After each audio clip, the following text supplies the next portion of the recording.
Fala, velejador, velejadora. Seja bem-vindo, seja bem-vinda a mais um episódio SailingCast, o seu canal de vela na internet. Hoje estamos aqui com uma pessoa convidada especial, um grande amigo, empresário, velejador, pai e esposo, né? Mas antes de eu falar quem está aqui na nossa entrevista de hoje, no nosso papo de hoje, eu quero deixar um recadinho aqui, né? Para você que quer fazer uma produção de audiovisual e marketing, procure aqui a Zion Produções, que é nosso parceiro que faz com que esse podcast chegue até você. Você vai ver aqui um QR Code e você vai então entrar em contato com a Zion Produções. Mas hoje a gente está num estúdio aqui especial, convidado, né? Em São Paulo. Nós estamos num estúdio da Vida Moderna, do nosso amigo Marco Lagoa. Seja bem-vindo, Marco. Obrigado pelo espaço que você disponibilizou para o SailingCast, você que é um amante da vela também, e disponibilizou esse espaço aqui para que a gente pudesse bater esse papo hoje. Seja bem-vindo, Marco. Obrigado pelo convite. Temos que agradecer ao Guido. Guido, o estúdio, eu sou apenas um entusiasta, investidor, mas o Guido que toca a operação aqui, todos os meninos da equipe que mantém essas salas aqui rodando. Que hoje o episódio está sendo transmitido de dentro do estúdio Vida Moderna, é isso, né? Isso, que faz parte aqui do ETEC Hub, o hub onde tem todo esse conglomerado de empresas que nós criamos, empresas parceiras que compartilham esse espaço aqui. Bacana. Quem quiser conhecer, estamos em Moema, estão super convidados. Então, vamos colocar aqui também para você um QR Code, né, do Vida Moderna, para você entrar em contato aqui com a equipe. Você que quer fazer um podcast para sua empresa, porque quer promover aí os teus produtos, tem toda a infraestrutura aqui para que você consiga fazer esse projeto acontecer. Mas vamos lá. Antes da gente começar, você que está assistindo o SailingCast pela primeira vez, o SailingCast é um canal focado na vela, que vai desde o veleiro oceano até o wingfoil. Então a gente passa do oceano para os veleiros de regata, a gente passa pelos veleiros cruiser, né, para quem gosta de cruzeirar, a gente vai para os monotipos, né, todas as classes de monotipos. Então a gente vai conversar com muita gente aqui, atletas olímpicos, amantes do esporte. A gente vai passar pelo windsurf, vamos passar pelo kitesurf, wingfoil. Então, o seu canal de vela é aqui no SailingCast. Então, se você ainda não é um assinante do canal, assine o canal aqui para que você participe e veja o que está acontecendo no mundo da vela diretamente do canal da capital da vela, Ilhabela, né? Então, vamos lá. Marco Lagoa. Fala pra gente quem é o Marco Lagoa. Vamos começar assim. Eu gosto de começar porque assim, eu conheço uma parte, né? Conheço a parte do amigo, de quem também me introduziu na vela na Ilhabela, um velejador que tem bastante história, foi campeão brasileiro de Star, né? Então tem muita história, mas conta para quem está nos assistindo quem é o Marco Lagoa. Vamos lá. Difícil falar da gente, né? Mas falando assim uma retrospectiva, eu tive a sorte de começar a velejar por um problema de saúde, né? Eu sou natural de São Paulo, mas por volta dos 12 anos tinha muito problema de bronquite. Mudei para Santos e lá em Santos tive a oportunidade de começar a velejar.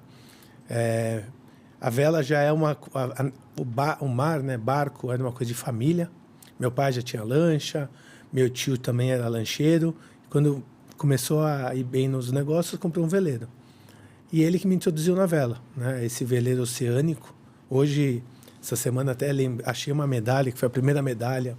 Foi uma semana de vela da Ilhabela, 1993, que a gente correu no Firula, que é o barco que meu tio tinha. E antes deles comprarem esse oceano, eles compraram um barquinho pequeno, um veleiro, um Holder 12. Esse Holder 12 que me propiciou começar a velejar. Sempre gostei muito de vela, sempre gostei muito de tecnologia e acabei unindo as duas coisas. Eu falo que foi unida porque A minha empresa hoje, a Whitec, ela foi fundada em ajuda de alguns amigos velejadores. Jorge Darif, o Valand, Marcelo Valand foi o nosso primeiro cliente da Whitec. Que legal. Tivemos ele comecei a fazer umas coisinhas para ele, depois o Guilherme Almeida, o médico. Guilherme talvez antes, que ele me rebocou para São Paulo, me forçou a vir.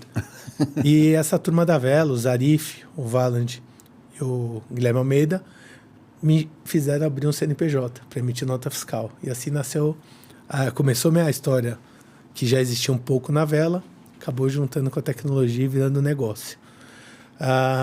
Já passei por várias classes, como eu falei, eu não tive a felicidade de começar no Optimist, né, porque minha família não tinha essa tradição, mas iniciei no holder, passei a velejar no laser, depois do laser me apaixonei por vela oceânica, velejava com uma tripulação de Santos do ICT, corri minha primeira Santos em 95 no ICT, e comecei a me dedicar. Eu tive um amigo que me ensinou a velejar, o Andreas Perdicares, que foi para uma vela competição, vela olímpica no laser, e eu acabei me separando e indo para a vela oceânica, que foi legal. Eu acho que a bagagem de vela oceânica, campeonatos em São Paulo, Rio, Salvador, Florianópolis, foi me dando muito relacionamento, e acabei por volta de 98, o Manuel Bund,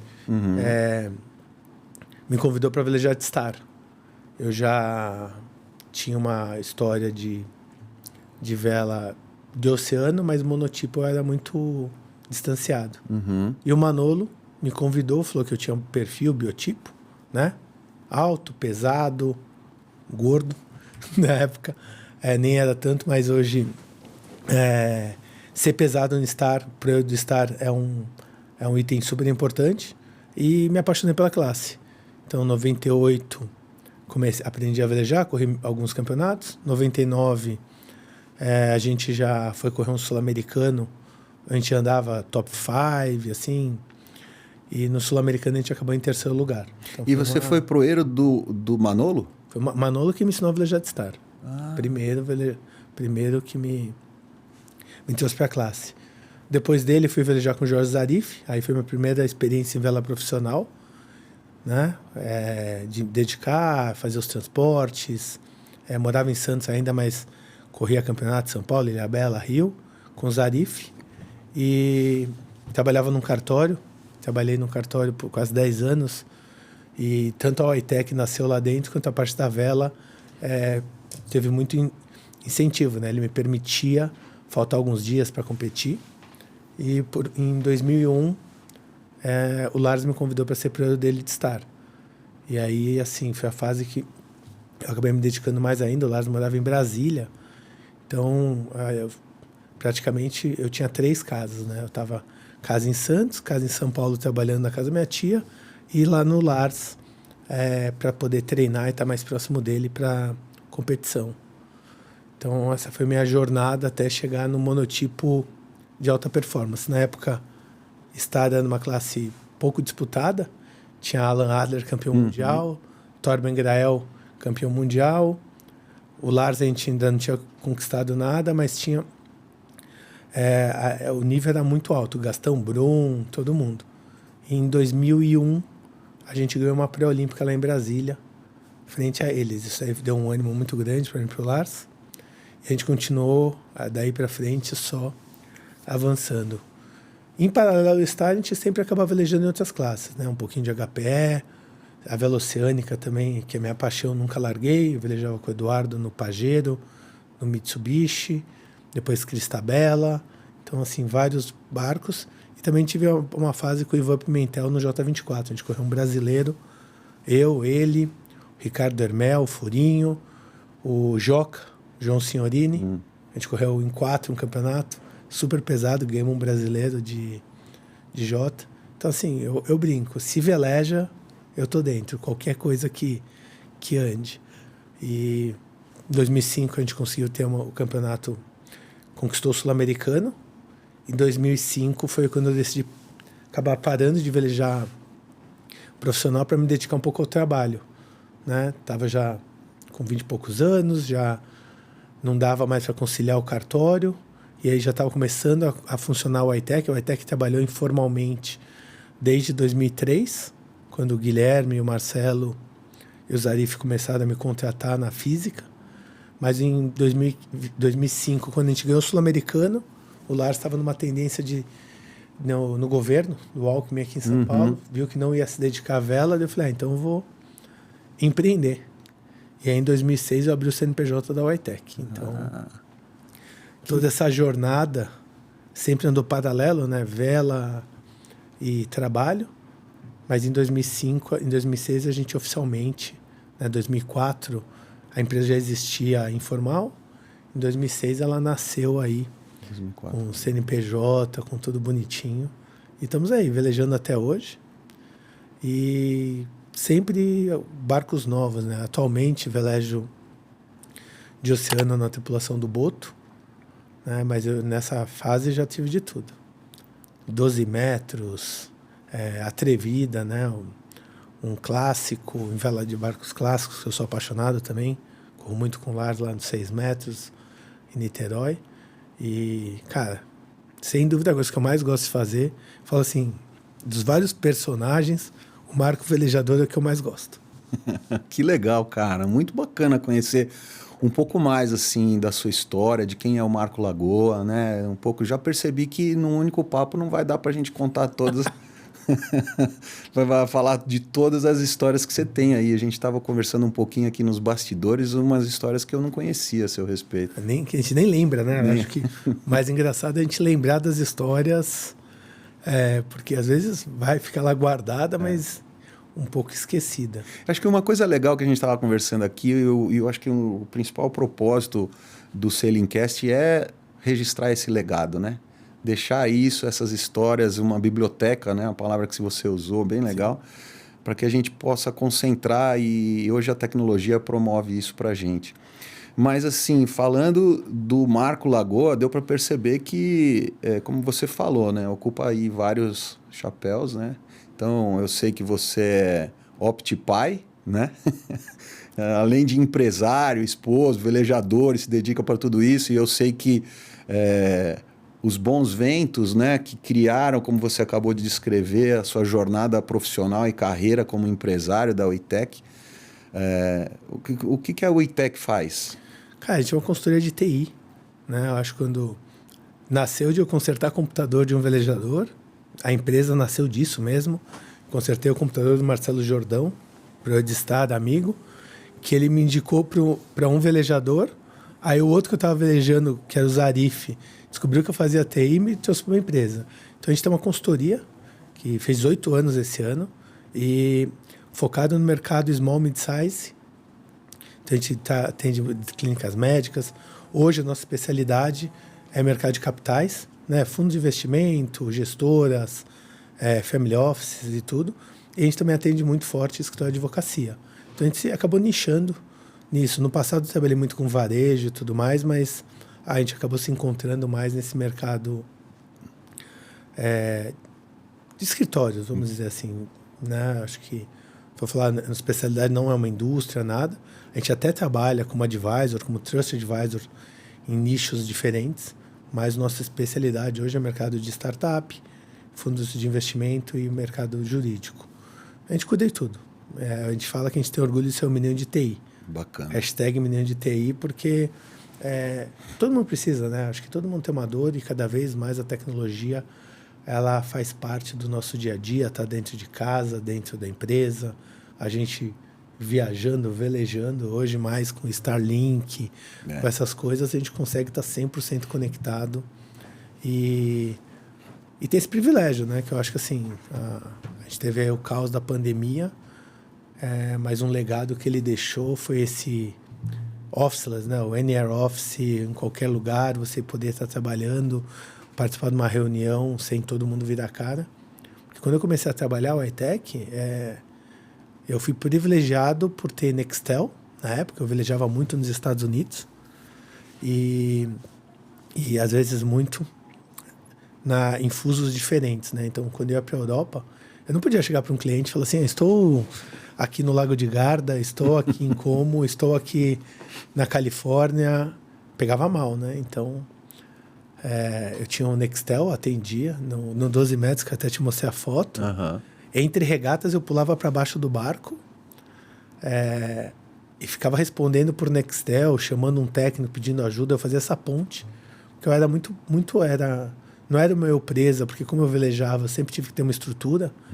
Acho que o jeito certo de começar, no começo, eu sempre tinha que ter 2 técnicos bons. Como eu não podia contar, eu sabia, nunca fui um técnico muito avançado, eu sempre gostei muito de entender e organizar. E aí eu tinha uma equipe, então eu ficava fazendo essa ponte. Mas na Europa era muito bom, né? Porque o campeonato lá em Garda começava a regata 8 da manhã, acabava meio-dia, que era 7 da manhã aqui no Brasil, então não tinha. E a gente ia para a água depois 1 da tarde, voltava às 3, que era 11 da manhã. Então eu sumia, eu aparecia às 11 da manhã. Nunca me esqueço, eu tinha um celularzinho com Skype, que o Skype era a comunicação. Então eu dava suporte por telefone, por Skype, nisso daí. Não tinha Wi-Fi em tudo que é lugar. No 12 metros, eu e o Igor, que cuidávamos da parte de tecnologia do barco, a gente ia para a porta da igreja, que a gente tinha uma igreja perto de casa, que tinha um Wi-Fi aberto. Não era normal ter casa com Wi-Fi. Então a gente ficava virando noite, andando pela cidade, tentando encontrar os hotspots para poder trabalhar, para poder dar suporte. Que época era isso? 2005, 2006. Tanto que LogMeIn, que hoje chama GoTo, tudo, eu fui chamado para ser palestrante do evento de lançamento deles. Porque eles foram me penalizar porque eu era um usuário abusivo. Heavy user. Heavy user. E aí descobri na história por que eu era heavy user. Que eu instalava para poder dar suporte em qualquer lugar. Eu instalava nos barcos, né? Que legal. Os de barco tinham um computador, eu dava suporte a barco, dou até hoje, né? Tinha monta Wi-Fi, rede de barco. Não tinha Starlink, então você tinha que montar um esquema para funcionar. E aí quando a LogMeIn descobriu isso, me chamou para ser um palestrante. E tinha uma foto minha clássica dos amigos zoando, né? Não existia câmera digital tanto. Mas tinha uma foto minha em Búzios. Búzios Seliwick, Búzios era a mais badalada dos campeonatos. Com um laptop na varanda do clube, um baita de um pôr do sol. E eu no celular, dando suporte remoto. Trabalhando. E essa foto foi a foto que eles usaram no evento para falar. Então, eu sempre consegui, graças a Deus, conciliar essa mobilidade, trabalho remoto e sempre focando em segurança, né? Então, porque como eu estava em vários lugares perdidos, não sabia quem estava ali. Então, eu tinha que sempre ter essa camadinha aí de governança e segurança, que acabou virando o pilar mais importante da empresa nessa jornada aí. Então, cloud e trabalho remoto, a gente tem desde 2001. Né? A empresa começou oficialmente em 2006, mas eu fazia TI do cartório. Cartório eu trabalhei 10 anos, desde 90 Bom, vou chutar em 95. Então, assim, aprendi a mexer com internet, tudo por causa... Eu precisava trabalhar remoto. Eu falo que o suporte remoto que a gente dava antigamente era um software que nunca ouviu falar, era por linha de escada, chamava Carbon Copy. O que você conseguia fazer? 2, 3 comandos, transferir um arquivo, olhar uma configuração. Então, aí começou a minha jornada de mobilidade. Você foi precursor do que a gente chamava de mobile. Sim. A WiTech, o nome dela, é porque a gente começou a ter que mexer muito com Wi-Fi. Aí o que eu sabia fazer era configurar um roteadorzinho que muita gente viu. Os primeiros Wi-Fis eram os Lynxes WRT54G, um roxinho, cinza com roxo. Aquilo ali eu comecei a aprender a mexer muito, porque para você entender de alguma coisa, tem que se especializar em um. E eu escolhi esse, graças a Deus, era um baita equipamento. Tem equipamento desse rodando até hoje. É mesmo? Sim, é assustador esses bichinhos. E o Wi-Fi, a WiTech nasceu de Wi-Fi Technology. Um dia à noite, eu não encontrava um nome. Aí eu falei, cara, o que vocês a gente sabe fazer bem feito? E a gente sabia que era rede e Wi-Fi. E aí nasceu o nome WiTech. Hoje eu me arrependo por causa do W, né? Porque a gente é o último da lista em tudo. Não, se que é parceiro de tecnologia, os fabricantes, como é que eles organizam a lista dos parceiros? É verdade, por ordem alfabética. Aí você vê. E eu descobri isso lendo o livro uma biografia do Jobs. né? Que o Apple... porque na época dele era páginas amarelas. E ele trabalhava na Atari. Então ele queria alguma coisa que fosse Antes do AT. E aí hoje em dia eu olho o W e dá vontade de chorar, né? Mas graças a Deus... Faz um rebrand. Difícil. Aí você já está consolidado. Já tá, não Legal. Então, consigo assim, ali, ó. dá para falar que a sua paixão pela vela que te impulsionou para o teu business. Não, hoje eu sou grato ao extremo à vela. A vela me criou meu negócio.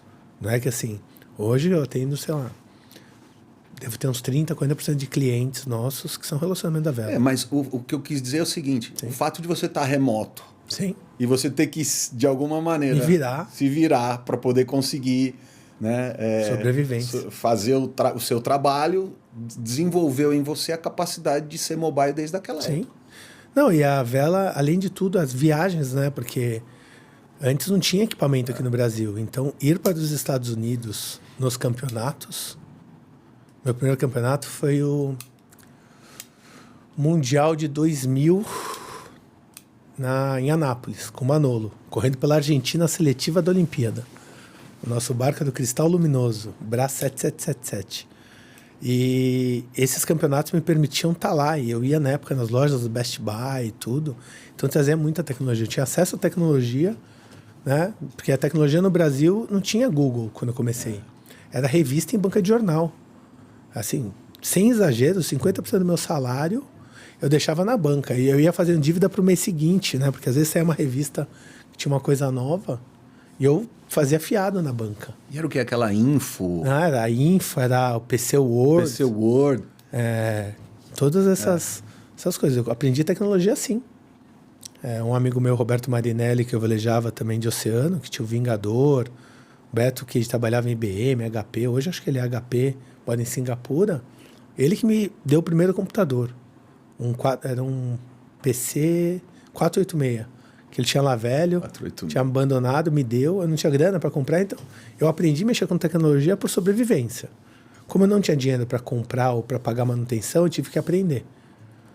E isso daí que acabou me dando essa facilidade. Então, uma coisa que para mim é fácil é a lógica. Então, por lógica, eu fui aprender a mexer em computador.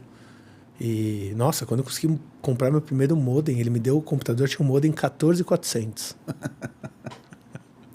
Não, e aí quando eu comprei meu 33600 foi o ápice. Paguei 1 ano o modem. Esse é um assunto que eu gosto também e se a gente entrar aqui também a gente vai longe.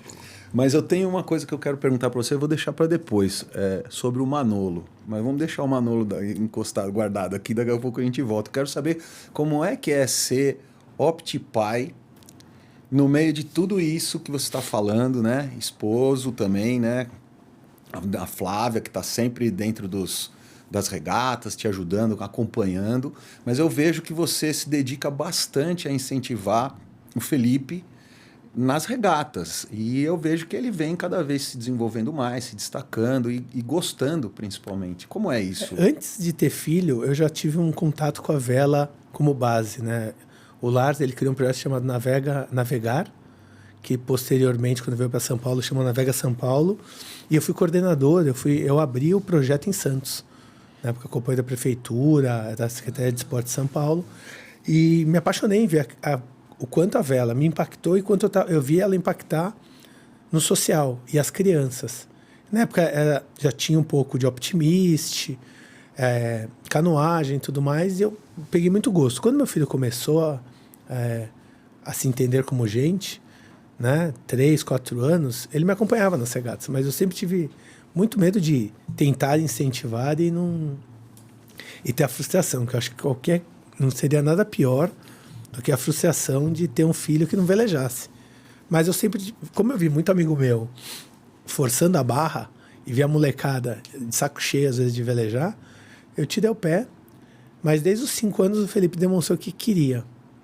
A gente colocou, quando estava aqui já estou morando em São Paulo há alguns anos, resolvemos colocar ele na escolinha lá no Ixa e vi que ele pegou gosto. E nessa dele pegar gosto, eu acabei assumindo comecei a apoiar, a ajudar ações aí, porque é muita viagem, né? A gente acha que não. Não. A Flávia, por sua vez, quando viu que o Felipe tinha pegado gosto, a primeira coisa que ela fez foi já tirar a habilitação dela, a Raiz. A gente comprou um botezinho para poder acompanhar. E eu comecei a apoiar a vela de base, que eu acho que ela é muito importante para a formação das pessoas, né? O senso, a vela ensina coisas que eu desconheço que outros esportes acabam dando, né? Que é a independência. Uma criança de 6 anos sair com um barco que ela comanda, ir para um lugar que não consegue nem ver onde tem que voltar, um ajudar o outro, se preparar para aquilo, são coisas muito legais. E o Felipe pegou gosto. Ele, em 2000 e... Putz, eu não vou esquecer o ano, mas ele estava com 6, 7 anos, começou a escolinha. Com 9 anos ele já começou a competir.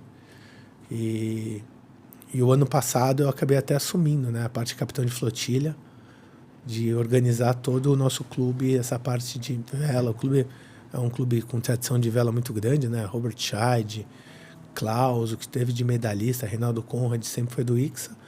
E estava numa transição, eu acabei assumindo a vela do clube, né? Eu acabei eleito como capitão de flotilha. É um trabalho do cão, foi um ano pesado assim para conciliar pai velejador em 3 classes, HPE, Star e Oceano, filho no Optimist, coordenar classe, viagem e tudo mais, não foi empresário, os negócios. A empresa sofreu um pouco, eu acho. A esposa. É que o time aqui é fantástico, em casa com a esposa e na empresa. Mas foi uma coisa muito gratificante você ver a flotilha crescer, ver a criançada entusiasmada, viajando junto, participando de campeonato, e foi uma coisa incrível, né? A gente se aproximou muito com o pessoal da Ilhabela, que cara, minha vida inteira eu vou para Ilhabela desde a barriga da minha mãe.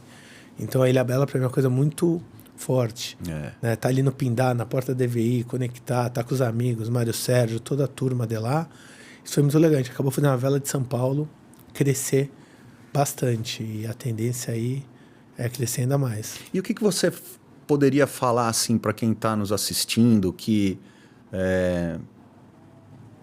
tem filhos, por onde eles poderiam começar, ou que não são da vela, mas tem filhos que poderiam ter a experiência da vela?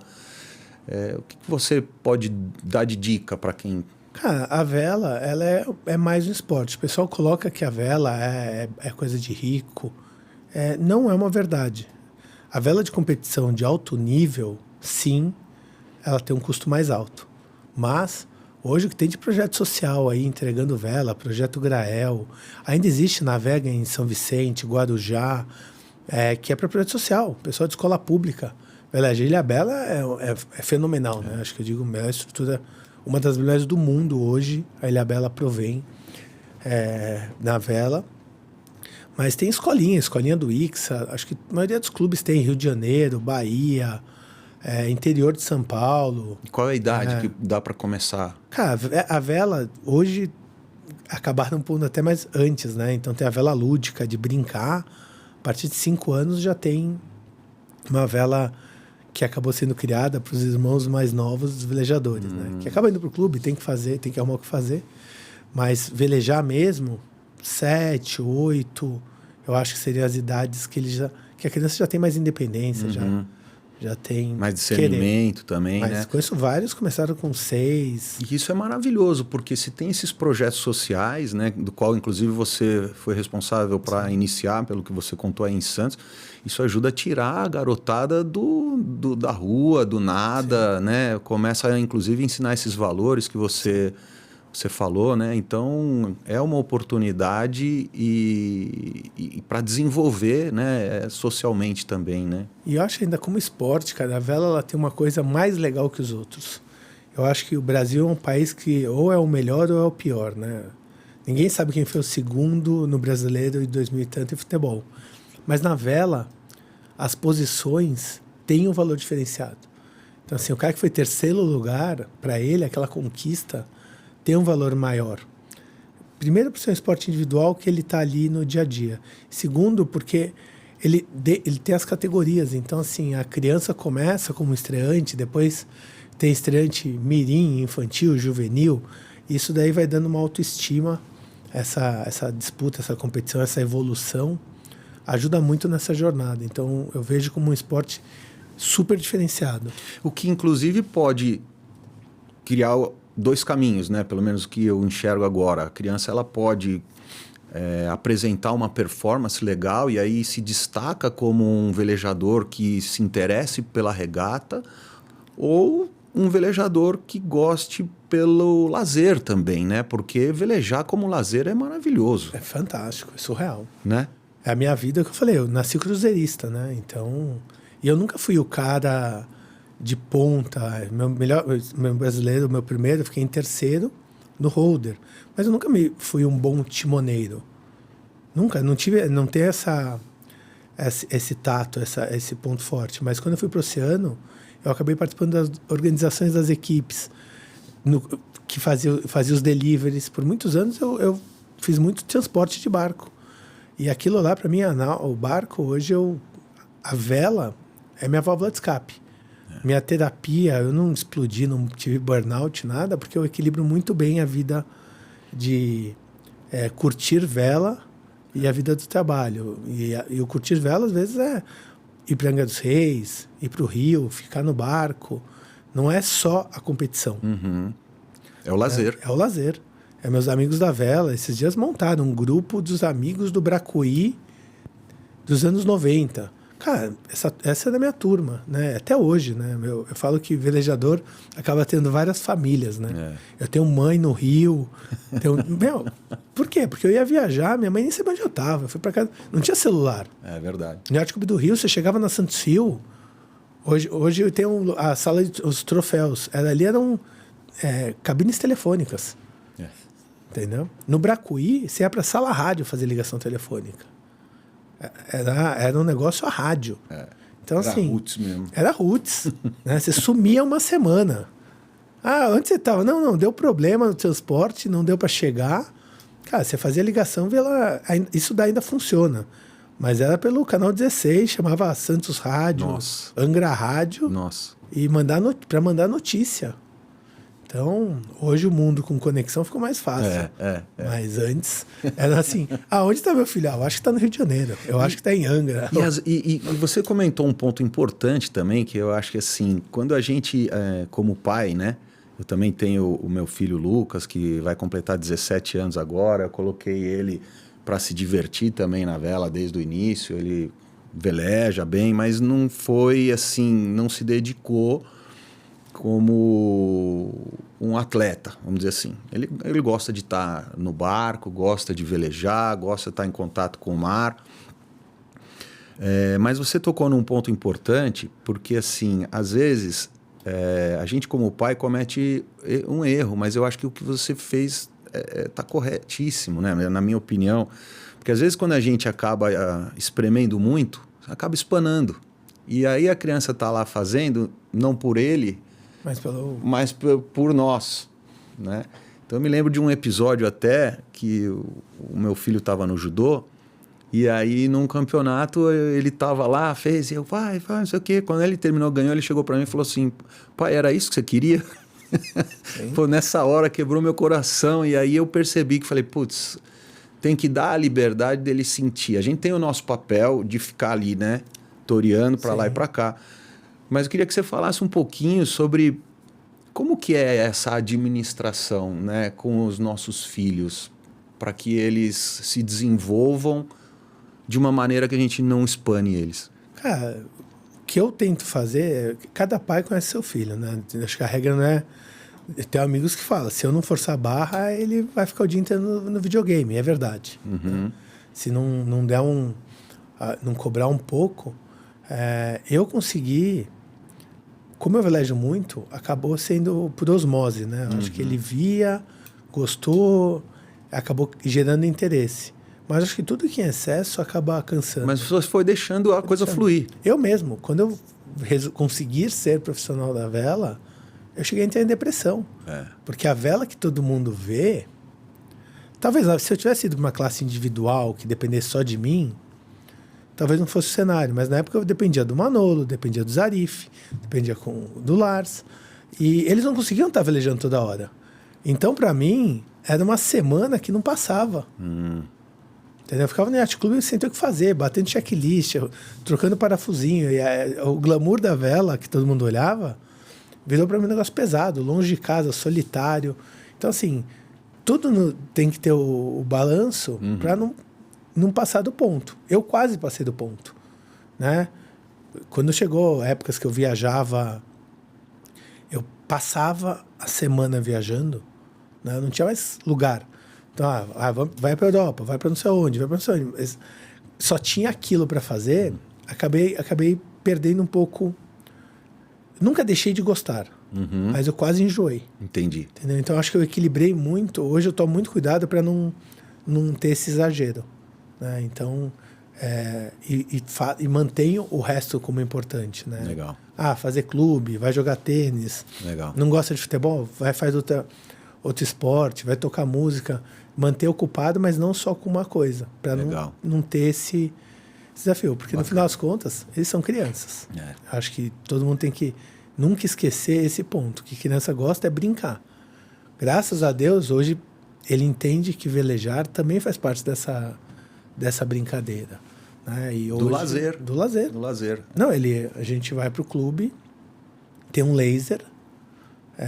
Acabei comprando um laser com meu cunhado, que é a diversão do meu filho e dos amigos. Eles estão lá competindo de OP, mas perguntar para eles, acabou o treino de OP, eles querem botar o laser para brincar. Que legal. Entendeu? Depois eu até te mando foto. É muito louco, eles vão em 5 no barco. Entendeu? Então, assim, a partir do momento que você consegue fazer que o barco seja diversão,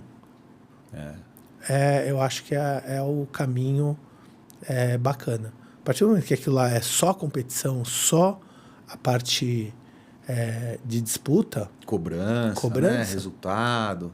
Tem várias crianças que, cara, o que mais gosta é virar jovem e entrar na faculdade. Que daí usa a faculdade como desculpa para não velejar. Entendeu? Então tem o pai, a mãe, né? Os pais têm um papel importante aí nessa... Eu acho que tudo na vida é a turma, né? Você tem que fazer a turma ser legal. Porque se for só o pai levando, o pai fazendo, não é a diversão, né? Então, meu filho, hoje em dia, a gente tem que andar com uma caixa de primeiros socorros, porque você vai para um campeonato, ele topa, vai jogar bola, vai não sei o que, se arrebenta. Então, nunca se arrebenta no barco, se arrebenta sempre fora. Criança, claro. Exato. Claro. Mas é muito legal ver assim, a turminha. Hoje, meus melhores amigos são da vela. Sim. Então, eu diria para você que também, hoje, assim, a turma da vela é impressionante, como a gente cria uma família, né? Eu não sei você, mas assim, quando eu paro para pensar, a gente passa por momentos tão, assim, perrengues dentro do barco, momentos íntimos, né? Do tipo, putz, eu preciso ir no banheiro, eu preciso não sei o quê. E aí isso cria uma conexão tão forte e a gente tem essa preocupação dentro do barco sempre com o nosso companheiro, né? Os nossos companheiros, com questão de segurança. E quando a gente vai para a terra, a gente transfere essa mesma conexão que a gente tem dentro do barco para a terra. Então tá sempre um cuidando do outro, pensando no outro, perguntando como é que tá e tal. A gerir empresa, cara, é um barco, é um oceano. São 14 pessoas, cada um tem que fazer uma parte. Você pode ter o melhor timoneiro. Ele sozinho não faz porra nenhuma.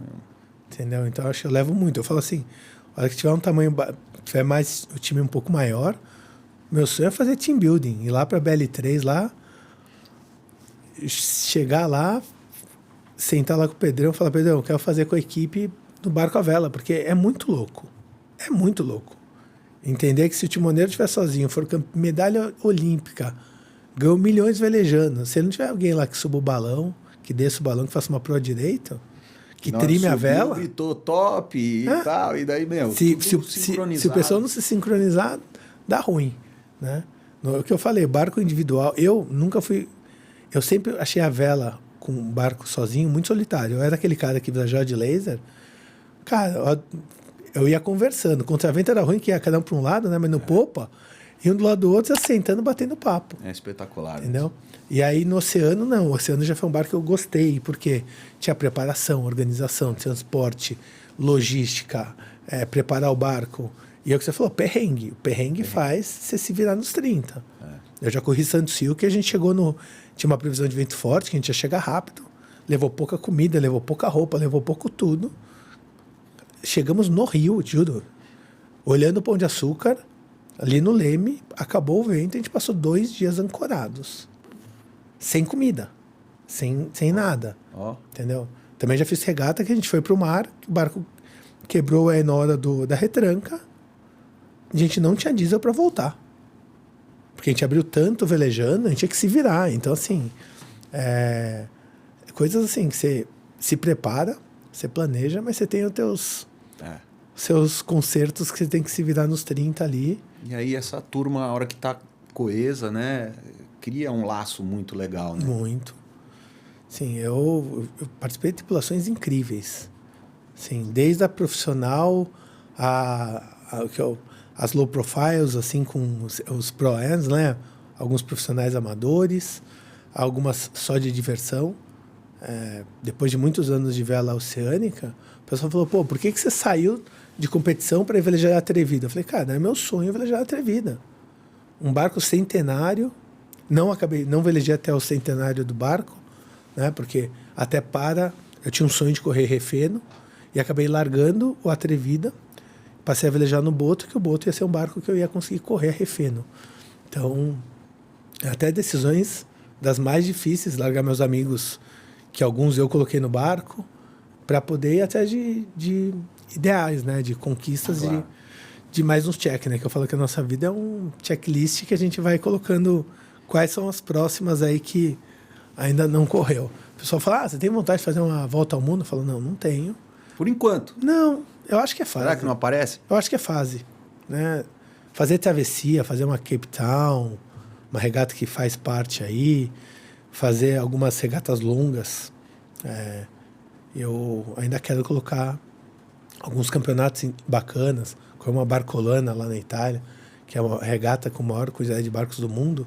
Eu tenho ainda uma listinha de coisas aí a fazer, mas algumas outras, tipo, eu acho que passou da fase. Tá. Né?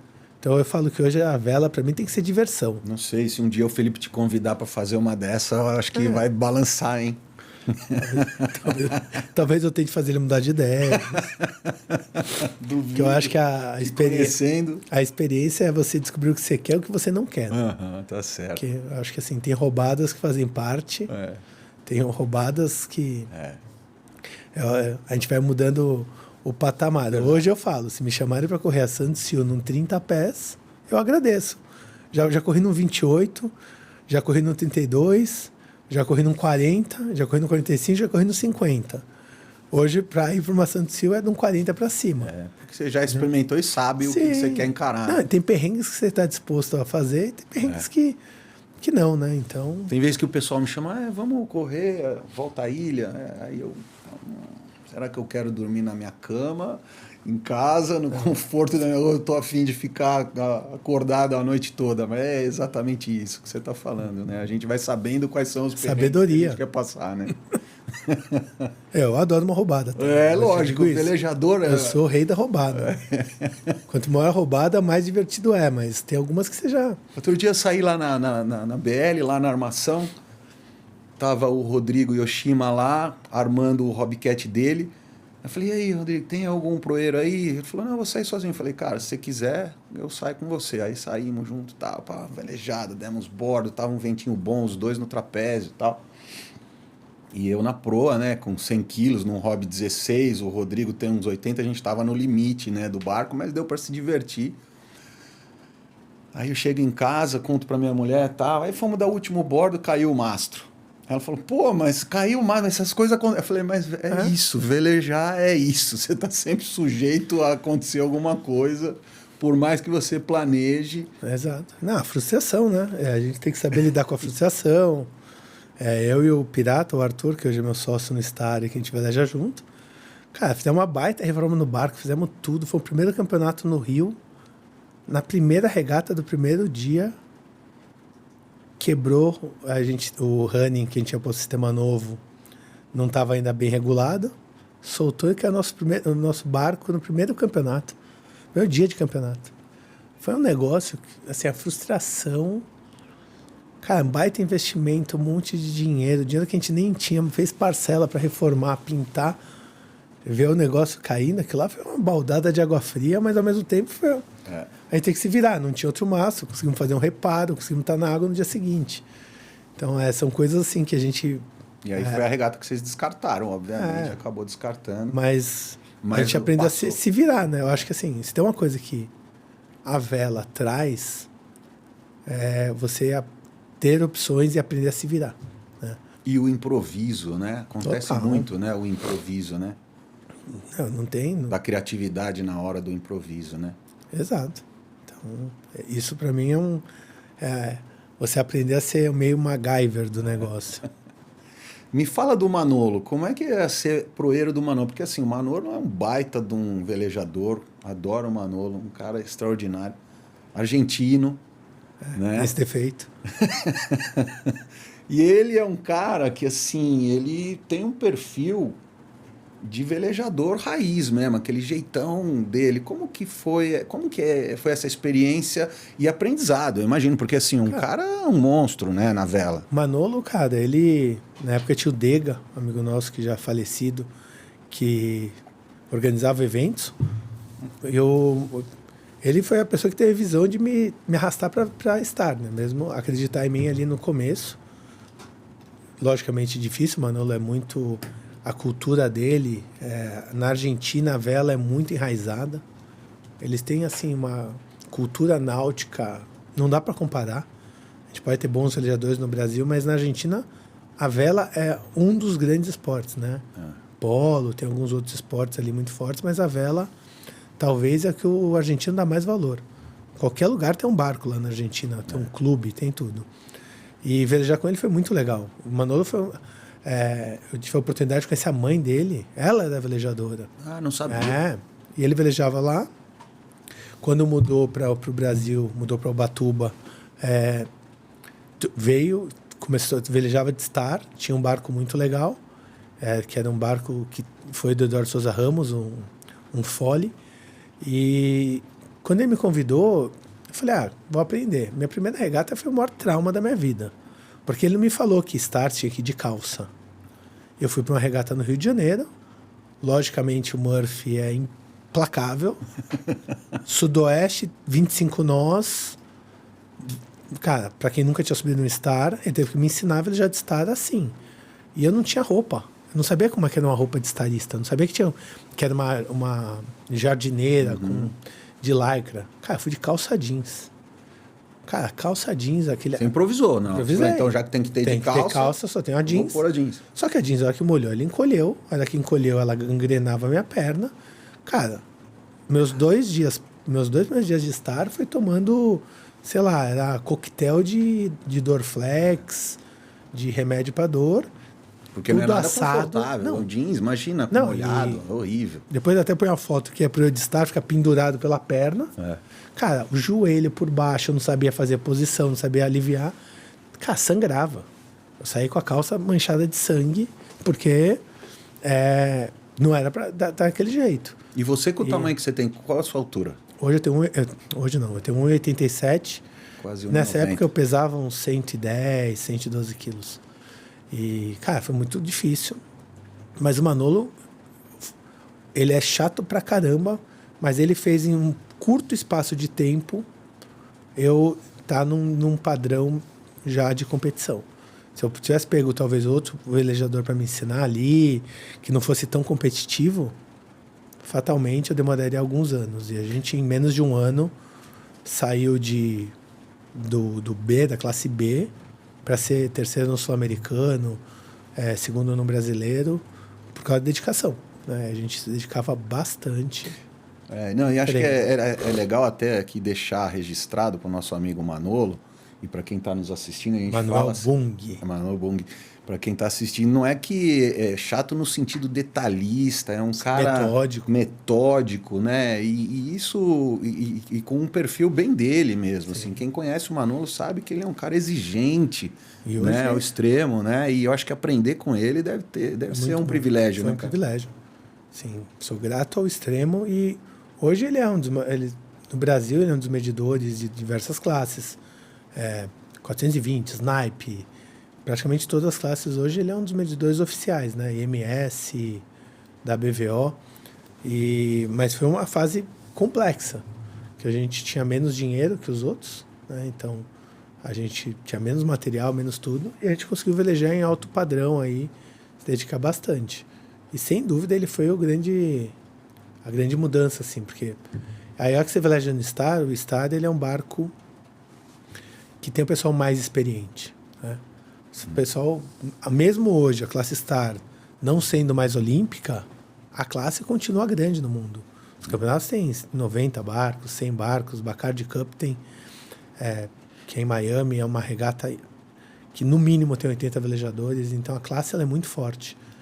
E a classe que o pessoal vai ficando mais velho, é uma classe que acaba levando esse pessoal. Então, assim, eu cheguei a velejar talvez no ápice do Star olímpico.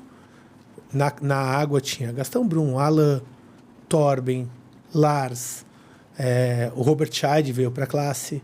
Então, assim, o Brasil chegou a ter, no top 10 do mundo, a gente tinha 3 velejadores brasileiros ali velejando. E hoje a classe, você falou que tem ainda as regatas e tal, e como é que está a classe no Brasil? Cara, a classe ela oscilou muito, né? Não é um barco fácil de importar, não tem fabricação nacional. Existem barcos americanos, a maioria, hoje acho que as fábricas estão todas na Europa. Tem o Mader, alemão, Folio, Lilia, mas com o dólar, com o câmbio do jeito que está, ficou uma classe muito cara, né? E o Rio de Janeiro, que era o ponto que mais tinha barco, acabou o Gastão mudando para a Austrália, a Alain velejando pouco, porque está com esse negócio de evento. Então a classe deu uma desacelerada. O Lars hoje ainda diz que se aposentou da classe, mas sempre veleja. E ele é um entusiasta, ele acaba trazendo e fazendo a Cielo, né? Ele já foi presidente mundial da classe. A classe é incrível. Né? A gente consegue colocar 15 barcos, 18 barcos em campeonatos maiores, mas está pulverizado, porque tem uma parte dos barcos que, quando o Lars foi para Brasília, ele fez a classe lá, já chegou a ser a maior classe, o Lago Paranoá, Rio e São Paulo. São Paulo, com esse negócio da represa baixar, não tem dado para velejar tanto. Então, o Rio, que era mais forte, agora está em baixa. Então, nós estamos no momento da classe um pouco mais desacelerada, mas numericamente ainda é uma classe que... Poxa, vamos tentar reaquecer essa classe, Sim, cara. Não, a gente está trabalhando. Né? Porque eu acho muito bacana, assim, eu acompanho, por exemplo, a classe FIM. É outra classe também, que é uma galera que do nosso tamanho, sim, né? Mas é um barco que você toca ele sozinho, né? Não tem Mas poeiro. o FIM tem a vantagem de ter um nacional, né? Mesmo não sendo talvez o mais competitivo, a Olus fabrica um barco, tem alguns barcos fabricados. E no final das contas, a quantidade interfere. É isso. Né? E hoje, que nem o Star, a gente quebrou o mastro. O mastro, cara, não tem mastro para comprar aqui. Por que a gente não começa a fabricar esse barco no Brasil, hein? Porque a classe hoje não é olímpica. É muito engraçado. A mídia... o Brasil não é um país de tradição na vela.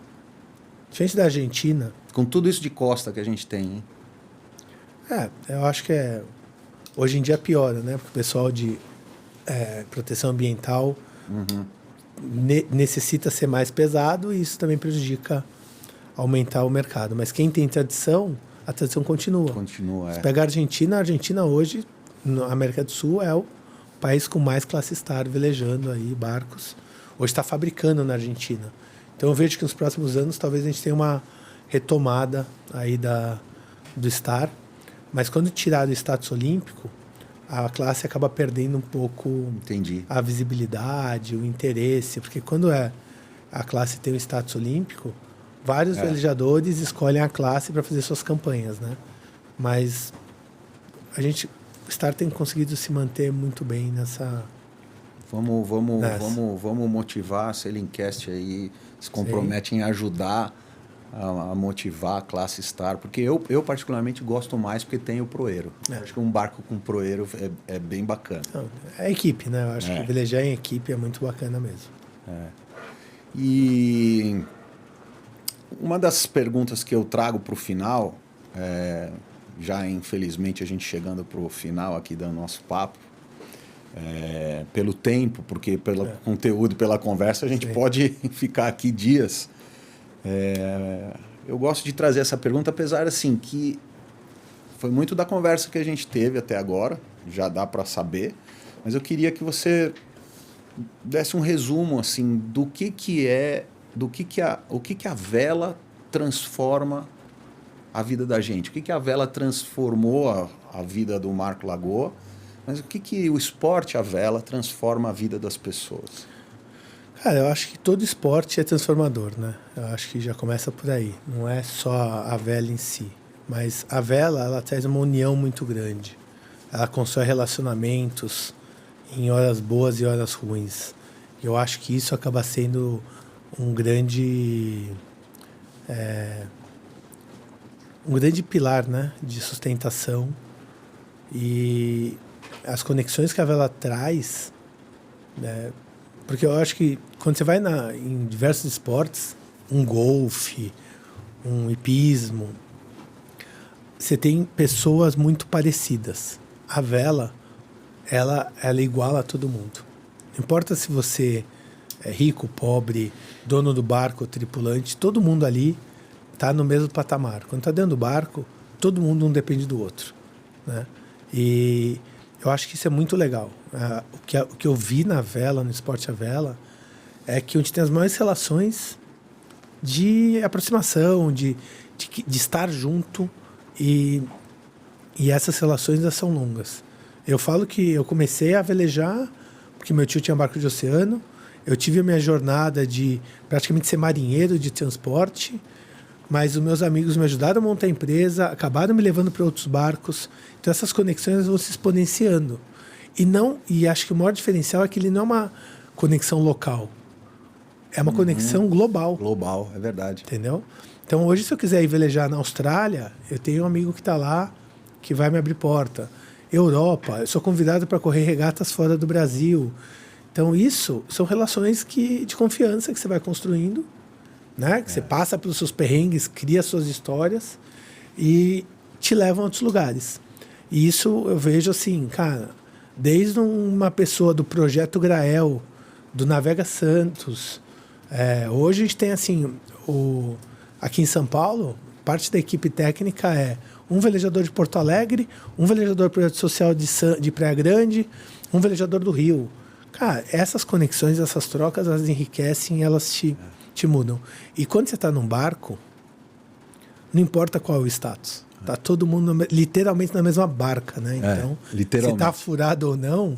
Então, assim, esse convívio, essa parte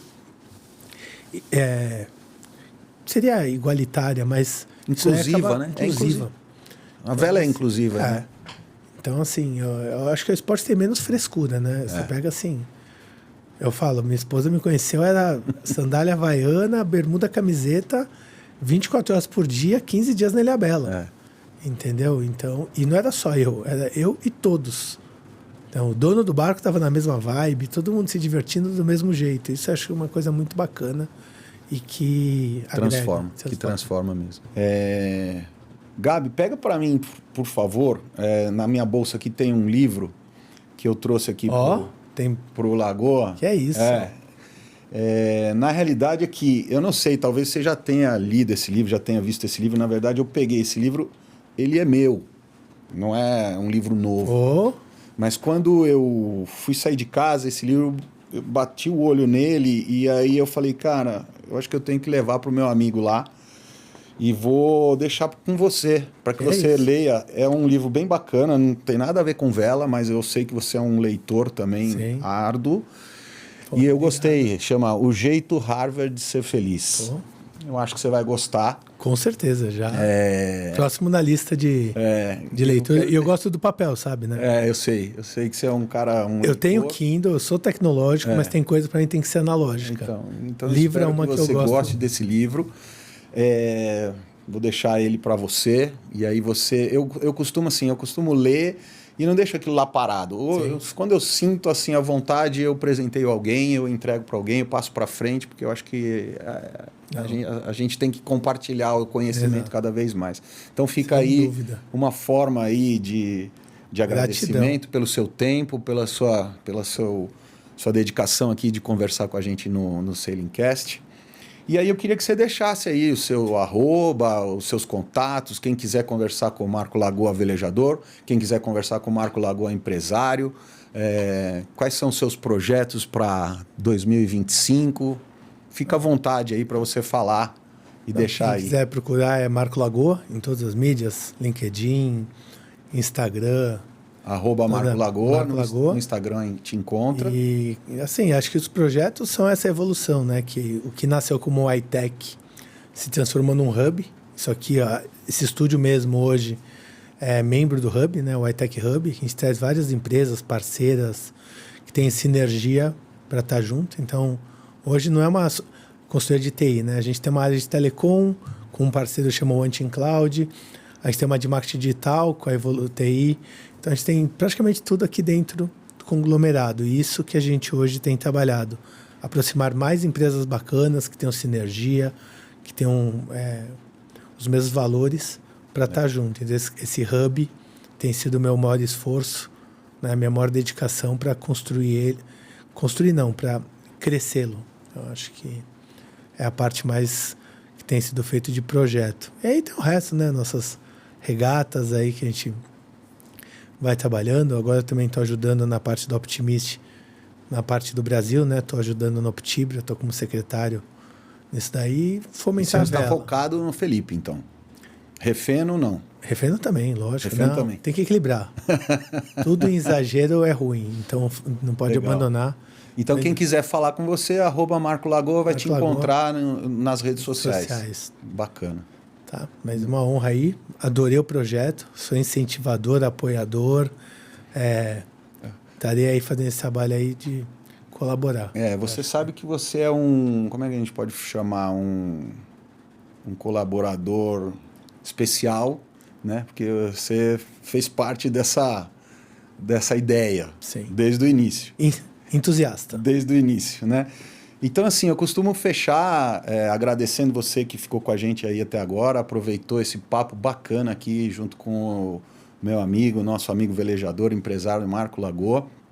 E aí eu queria te convidar para que a gente fechasse junto esse quadro aqui com a nossa frase de efeito, que é: tudo isso acontece porque o vento nos conecta. Nos conecta. Obrigado. Bons Até ventos a próxima. a todos. Valeu, pessoal. Obrigado. Tchau, tchau.